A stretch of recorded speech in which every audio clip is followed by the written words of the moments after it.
दोस्तों, आज दुनिया भर की तमाम सरकारें जो हैं हमसे आग्रह कर रही हैं कि हम एकांत में रहें, लेकिन इस एकांत में रहने के भी बहुत सारे फायदे हैं। तो आज उन्हीं फायदों के बारे में हम चर्चा करेंगे। तो नमस्कार दोस्तों, मैं हूं रवि रंजन और इस नए वीडियो में आपका एक बार फिर से स्वागत करता हूं।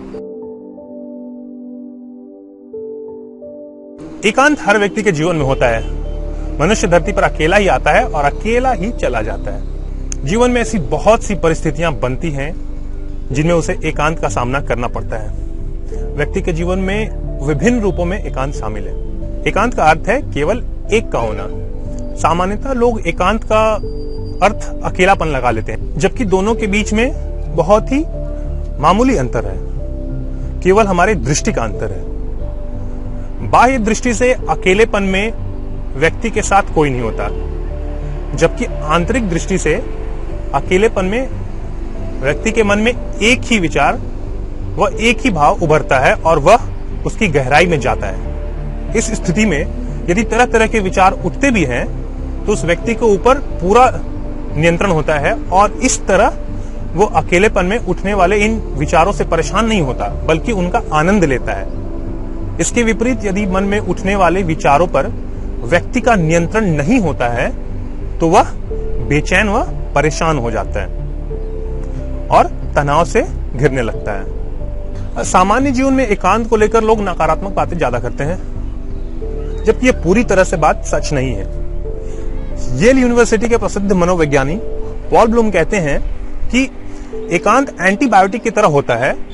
यदि एकांत का समुचित सेवन किया जाए तो यह आपको शानदार व्यक्तित्व दे पाने में समर्थ होता है।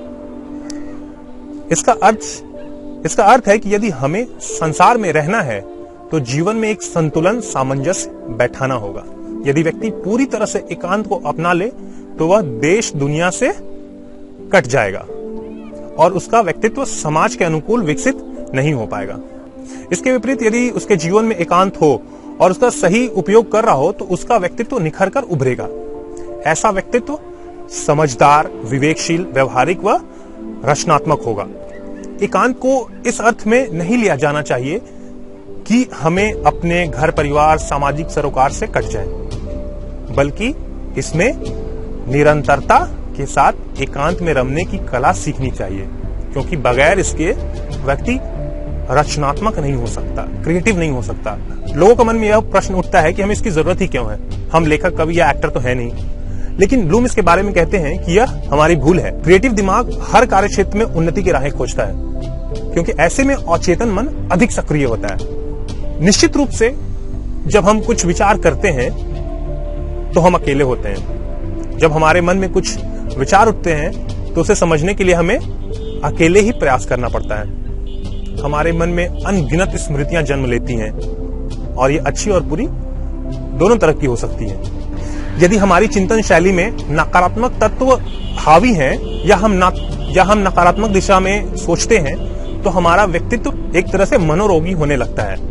और यदि हम सकारात्मक दिशा में सोचते हैं तो व्यक्तित्व में निखार आता है और अधिक संवरने लगता है और विकसित भी होने लगता है। क्रिएटिव बनने के लिए व्यक्ति को एकांत का सहारा लेना होता है, स्थिर एकाग्र होना होता है। एकांत से किसी को भी डरने या घबराने की जरूरत नहीं है, बल्कि अपने जीवन का एक हिस्सा बनाने की जरूरत है। क्योंकि इस अवधि में यदि हम आत्मलोकन करें तो अनगिनत गुत्थियां सुलझने लगती हैं। हमें उन कारणों का पता चलता है और हमारे सवालों का जवाब मिलने लगता है। जब भी हम लोगों से या भीड़ से घिरे होते हैं और अंतर्मुखी होते हैं यानी इंट्रोवर्ट होते हैं, तब हम अकेले होते हैं। यह अकेलापन तब भंग होता है जब हम बहिर्मुखी यानी एक्सट्रोवर्ट होते हैं। लेकिन एक्सट्रोवर्ट होने पर न हम पूरी तरह से एकाग्र हो सकते हैं और न ही महत्वपूर्ण कार्यों को कर सकते हैं। इसका अर्थ यह है कि हमें बहिर्मुखी नहीं, केवल अंतर्मुखी यानी इंट्रोवर्ट होना चाहिए। इसका अर्थ तो यह है कि आवश्यकता व परिस्थितियों के अनुसार इंट्रोवर्ट व एक्सट्रोवर्ट दोनों होना चाहिए। इन दोनों पहलुओं को अपने व्यक्तित्व में शामिल करना चाहिए और इन दोनों के बीच में सामंजस्य बिठाना चाहिए। बहिर्मुखी होकर हम देश दुनिया के बारे में जान पाते हैं, लोगों से संपर्क करते हैं और उन्हें समझाते हैं। आज की समस्याओं को समझ पाते हैं, जबकि अंतर्मुखी होकर उन समस्याओं का समाधान खोज सकते हैं, गुत्थियों को सुलझा सकते हैं, स्वयं वो अपनी क्षमताओं को जान सकते हैं, अपनी कमियों को जान सकते हैं और उन्हें दूर करने का प्रयास कर सकते हैं। अंतर्मुखी होने के लिए अकेलेपन या एकांत का सहारा लेना पड़ता है, लेकिन इसके लिए परिवार और समाज से कटने या दूर होने की जरूरत नहीं है। एकांत का लाभ लेने के लिए एक फ्रेंच विचार है जो आपको मैं हिंदी में अनुवाद करके बताता हूँ। तुम्हें अपना कमरा छोड़कर कहीं जाने की जरूरत नहीं है। अपनी टेबल पर बैठकर ध्यान से सुनते रहो।